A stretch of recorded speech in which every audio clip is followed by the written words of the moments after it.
Hello everybody, this is Toxic, and today I'm going to talk about Borderlands the Pre Sequel and Nisha the Lawbringer's action skill. Turns out that Nisha the Lawbringer's action skill actually is an aimbot that forces you to aim onto the crit point of an enemy, and if you hold down left trigger, if you're playing Xbox, it'll just continue to shoot at that crit point. And I noticed in the video of the action skill that they showed that the guns kind of like point in different directions without the screen moving.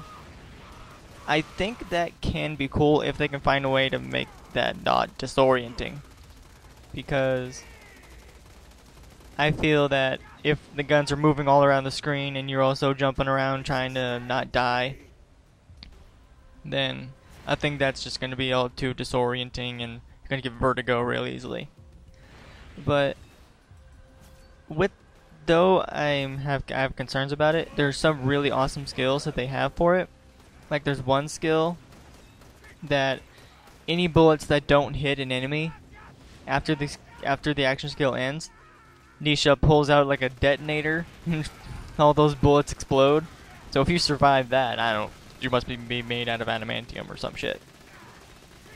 But the one that I noticed people are sad about is her melee. But this is just her melee in general, how her melee is slow. I think that the melee is fine, considering how strong it could be. Like the Law and Order skill tree, it has this ability, or skill, that makes your melee an override skill, kind of like with Salvador's little punch thing and the slag bomb ball thing that Maya throws out.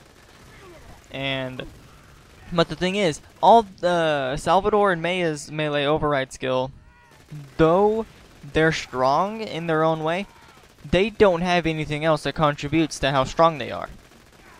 They're just the set damage and that's it. But with this, I believe it's called a Crack the Thunder or something, for Nisha's skill, the more order stacks you have, and these order stacks can be obtained by either taking damage or dealing slam damage to enemies. It depends on which skills you pick in the Law and Order skill tree. But like the more order the order stacks you have, the stronger your melee is. And that's the skill also that does the melee override also increases your stack cap to how much you can get.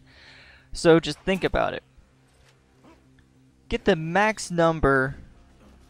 And also something I forgot to mention. The melee override, it's like you crack the whip like normal, except there's like an electric cone that comes out.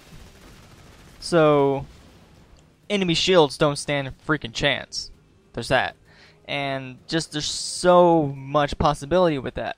And considering how strong it can be, it makes sense for it to be slow. Because you wouldn't want it to be really, really fast melee, and then you can just wreck people with it. Though the melee override has a slowdown thing, it still would make kind of sense for me for a melee as strong as that to be pretty slow.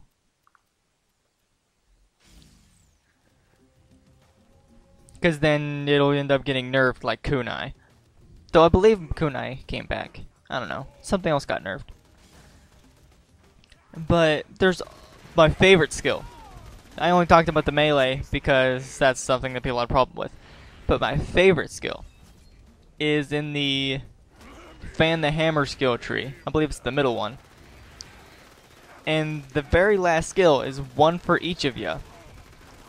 It basically, if you're holding a pistol, that skill, if you have that skill, it instantly gives you an exact copy of that pistol in your other hand. So you could dual wield pistols constantly. No need for cooldown or action skills. You can just constantly dual wield pistols. The only reason I think this is so good is because the Unkept Herald was confirmed through like gameplay clips relatively early in Borderlands the Pre Sequel's trailers. So imagine it. A level, max level, I'm gonna say the max level is gonna be like around 72.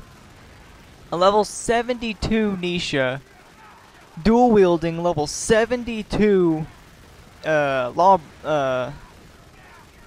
uncapped heralds, completely wrecking.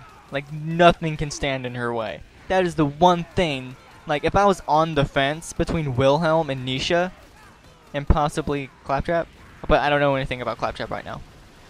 But from what I know, I'm on the fence between Wilhelm and Nisha. That skill alone, the one for each of you skill alone, instantly makes me sway towards Nisha. Like I'm totally going to pick Nisha, regardless of her role in Borderlands 2 not really being that big at all, as to where Claptrap, Wilhelm, and Athena actually have major roles in Borderlands. So, be the black sheep of the Borderlands universe. The one protagonist that nobody really would know about if they never went to Lynchwood. Because you don't have to go to Lynchwood. The whole area is completely optional. So, there you go. That's my opinion on Nisha the Lawbringer skill. So, what are your opinions? I'm curious. For anybody that watches this, put in the comments. If you like my opinion or agree with anything I said, like and subscribe. So this is Toxic, and see ya.